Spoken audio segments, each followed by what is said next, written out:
मी जर म्हणेन की मला जर कोणी विचारलं की अमित शाह तुमच्या घरी आले होते का, बाळासाहेबांनी त्यांना मदत केली होती का, मी सांगेन मला आठवत नाही. कारण आपल्या घराण्याने आपल्या वाडवडिलांनी कोणावर काही उपकार केले असतील, उपकार हे मोजायचे नसतात.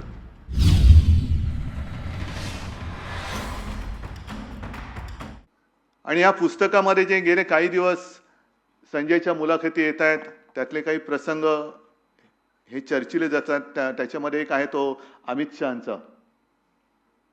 मी जर म्हणेन की मला जर कोणी विचारलं की अमित शाह तुमच्या घरी आले होते का, बाळासाहेबांनी त्यांना मदत केली होती का, मी सांगेन मला आठवत नाही. कारण आपल्या घराण्याने आपल्या वाडवडिलांनी कोणावर काही उपकार केले असतील, उपकार हे मोजायचे नसतात. उपकार हे करायचे असतात पण मोजायचे नसतात. आणि उपकाराची फेड हे कृतज्ञतेने करायची का अपकाराने करायची याच्या त्याच्यावरती असतं. कृतज्ञतेने करायची. म्हणजे काही वेळेला असं वाटतं की कोणाला मदत करताना सुद्धा विचार तर आपण करूच शकत नाही. कारण आता साकेत तुम्ही जे काय सांगितलं की एक कैदी असा होता की याला जामीन झालाय पण त्याला 500 रुपये नव्हते भरायला नाही येत. काय करायचं या गोष्टीला? 500 रुपये म्हणजे इकडे करोडो रुपयांचे भ्रष्टाचार चालू आहेत आणि एका बाजूला तुरुंगातला कैदी 500 रुपये नाहीत म्हणून तुरुंगात खितपत पडलेला आहे. ही जी काय पद्धत आहे, लोकशाही त्याला म्हणायचं नुसतं आपण, पण एकाधिकारशाहीने चाललेलं आहे. मला आठवतंय अनिल देशमुख माझ्या मंत्रिमंडळातले गृहमंत्री होते.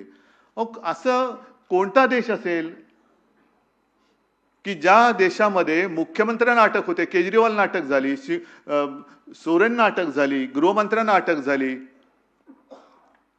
मी मुख्यमंत्री असताना आपल्या राज्याच्या डीजीना आणि सीएसना सीबीआयने बोलवलं होतं. मग ज्यांच्या शेंड्या जर केंद्राच्या हातात असतील अशी माणसं राज्यातल्या सरकारला जर विरोधी पक्षाचं असेल तर त्यांचं काम कसं करू शकतील? ममता दिदीने सुद्धा तोच अनुभवला होता. त्यांच्या सीएसना सुद्धा शेवटी सीएसने राजीनामा दिला. म्हणजे सगळ्या शेंड्या आपल्या हातात ठेवायच्या नाही. मग माझं म्हणणं आहे की आपल्या देशामध्ये संघराज्य ही पद्धती आहे. जो अधिकार केंद्र हा शब्द नाहीच आहे.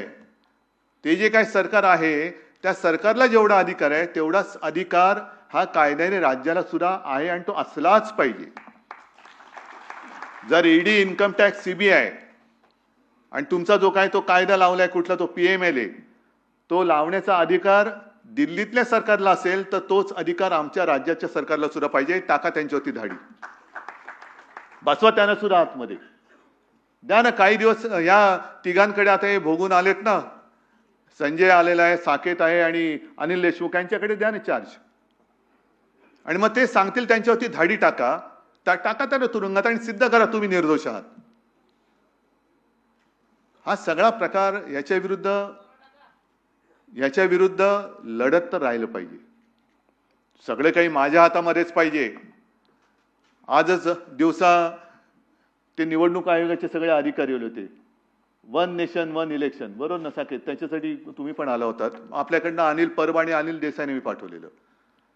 1 नेशन 1 इलेक्शन फार गोंडस आहे, पण त्या निवडणुकीमध्ये पारदर्शकता कुठे? आता आपल्या सरन्यायाधीशांच्या मातोश्रींनी सांगितले की बॅलेट पेपरवरती निवडणुका घ्या. बघू, घ्या ना, एकदा तर घ्या ना. यातला संशय जर का मोकळा करायचा असेल तर एक तरी निवडणूक ही देशामध्ये बॅलेट पेपरवरती घ्या आणि मग तुमची टिमकी वाजवा. पण ते होणार नाही. मग दुसरा विषय मी आज त्यांना मांडायला सांगितला की 1 नेशन 1 इलेक्शन मध्ये मग सगळ्यांना एका पातळीवरती उभे करा. कारण 1 नेशन म्हटल्यानंतर त्या नेशनचा प्राईम मिनिस्टर आहे, देशाचा पंतप्रधान आहे. आणि देशाचा पंतप्रधान एका पक्षाचा प्रचारक होऊ शकत नाही, होता कामा नये. एक तर त्यांनी प्रचारक होता कामा नये आणि जर प्रचार करायचा असेल तर स्वतःच्या पक्षाबरोबर इतर पक्षांचा आणि अपक्षाचा सुद्धा उमेदवाराचा प्रचार त्यांनी केला पाहिजे. तर मी म्हणेन लोकशाही आहे. नाहीतर हे आपले फिरतायत. मला स्वतःला अनुभव आलेला आहे, पवार साहेब तुम्हालाही आला असेल. पंतप्रधान उडतायत म्हणून एअर स्पेस ब्लॉक करून ठेवले. नाही, तुमचं विमान उडवायचं नाही, हेलिकॉप्टर उडवायचं नाही, रस्ते ब्लॉक करून ठेवलेत का? पंतप्रधान येणार आहेत. मग आमच्या सभा चुकल्या तरी चालतायत, पण त्यांची सभा झाली पाहिजे. आणि 1 नेशन 1 इलेक्शन, या काही गोष्टी ज्या आहेत ह्या तोडून मोडून टाकाव्याच लागतील. तोडून मोडून टाकावेच लागतील. अमित शहाबद्दल सुद्धा जे काय म्हटलं जातंय काय, मी त्यांना सांगते की कशासाठी तुम्ही आम्हाला एवढा दुश्मन समजताय? आम्ही विरोधी विरोधी विरोधी म्हणजे कोणाचे विरोधी? तुमची आणि आमची मतभेद झाले, मतं पटत नाहीत. तुम्ही जे काय तुमचं तथाकथित बुरसटलेले हिंदुत्व, ते हिंदुत्व मी मानायला तयार नाही. आमचं हिंदुत्व हे देशासाठी, राष्ट्रीयत्व हेच आमचं हिंदुत्व आहे. हे म्हटल्यानंतर तुम्ही लगेच आम्हाला दुश्मनाच्या पिंजऱ्यात उभं करताय, म्हणजे जणू काय पाकिस्तानपेक्षा आधी आम्हाला खतम करा. हे पाकिस्तान राहिला बाजूला, त्याच्यावर पुन्हा जैसे जावेद जी आपने कहा ना, एक 8-15 दिन में हिंदुस्तान पाकिस्तान की क्रिकेट मैच होगी और उसमें हमारे गृह मंत्री का बेटा भी जाएगा देखने के लिए. मरायचं आपल्या सैनिकांनी. हिंदुस्तान पाकिस्तान बाकी काही झालं तरी चालेल, पण हे होता कामा नये. पण तिकडे क्रिकेट मॅच झाली, सगळं सुरू होईल. नाही, काहीतरी एक धोरण ठरवा. तुम्ही शिवसेनेला संपवायला निघालात, हा काय पहिला प्रयत्न नाहीये शिवसेनेला संपवण्याचा. आता संजय, तुझ्या पुस्तकात जो आर्थर रोडचा जो उल्लेख आहे, त्यावेळेला म्हणजे 69 साली शिवसेना प्रमुखांना सुद्धा येरवडा आणि आर्थर रोडमध्ये ठेवलं गेलं होतं. त्यांना सुद्धा 100 दिवस तुरुंगवास झाला होता.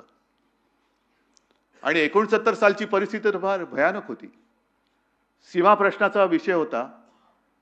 मोरारजीभाई उपपंतप्रधान होते आणि ठरलं असं होतं की मोरारजीभाई येणार, त्या माहीम चर्च आणि बस डेपोच्या मध्ये त्यांच्या गाड्यांचा ताफा थांबणार, एक निवेदन त्यांना देणार शिवसेनेतर्फे, शिवसेना प्रमुख आणि सगळे शिवसेनेचे नेते, आणि ते निवेदन घेऊन हे भुरकन निघून जाणार. शिवसैनिक जमले होते. मला आठवतंय, कारण का तर त्यावेळेला जी आमची गाडी होती अँबॅसेडर, त्या गाडीमध्ये मी आणि माझी माँ होतो. पण त्या गाड्यांचा ताफा आला आणि न थांबता तडातड उडवून, म्हणजे आपले एक अशोक करंबेळकर होते, त्यांना फोटोग्राफरला उडवून गेले. आणखीन एका शिवसैनिकाच्या पोटावरनं त्यांचं गाडीचं चाक गेलं आणि तुफान लाठीचार्ज सुरू झाला. मग अश्रुधुराच्या नळकांड्या, सगळं काय एकदम जणू काय असं युद्धच पेटले तिकडे. मग आम्ही गाडीत बसलो आणि घराकडे निघाल्यानंतर त्याच वेळेला, म्हणजे रात्री किती वाजले होते कल्पना नाही मला, पण शिवसेना प्रमुखांनी मला सांगितलं, माबाई माझी बॅग भरून तयार ठेवा, उद्या सकाळच्या आत आम्हाला उचलणार. आणि सकाळ झाल्यावरती बघतो तर पहाटेच्या वेळेला शिवसेना प्रमुखांना अटक झालेली. सगळे शिवसेना नेते तुरुंगात, अनेक शिवसैनिक तुरुंगात. म्हणजे शिवसेना ही जवळपास 3 महिने नेतृत्वहीन होती, तरी शिवसेना ही नुसती राहिली नाही, तर तरारून उठली आणि त्याच्यानंतर सत्ताधारी झाली.